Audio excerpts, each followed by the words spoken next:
I'm Stephanie Law, and I'm an Associate Professor of Material Science and Engineering.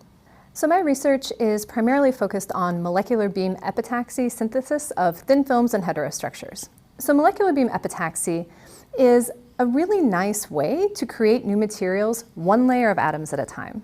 So we actually deposit one single layer of atoms, and then a second layer of atoms, and then a third layer of atoms, and so on. And in this way, you can build up a film.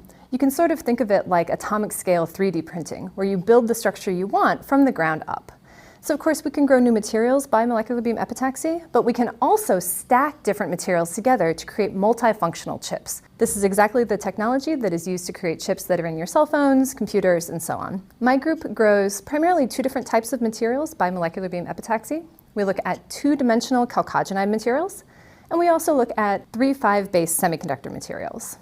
Applications for these materials include quantum devices like single photon emitters and single photon detectors, but they also include devices that have applications in the infrared spectral range, for example, for gas sensing, gas monitoring, biological imaging, and in the terahertz spectral range for security and defense, and again for biological imaging.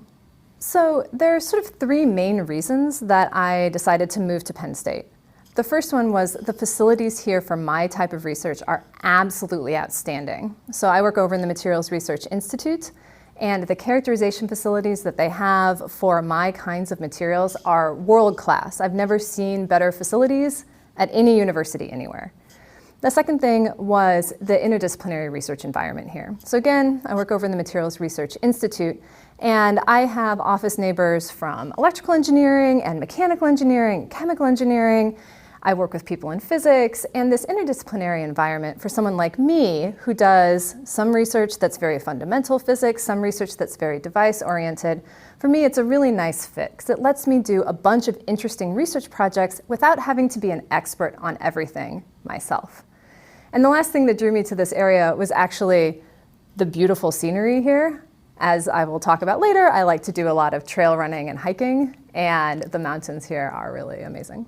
So one of the things I'm most excited about being here at Penn State is the size of the department and the amazing research that's going on here. So I really like to do collaborative research. I like to be able to work on lots of different kinds of problems. And here, because the department is so big, so diverse, and has experts in so many different areas, it's going to let me take on a lot of different kinds of research problems that I wouldn't be able to do in a department that is not as well regarded as this department is. So one of the reasons that I wanted to move here was because of the amazing mountains and all of the trails that are around. So I do a lot of hiking, but also ultra-distance running. So ultra-distance running is any race that is longer than a marathon, so anything longer than 26 miles. And there's tons of running opportunities around here, amazing scenery, and that was one of the reasons that I decided to move here.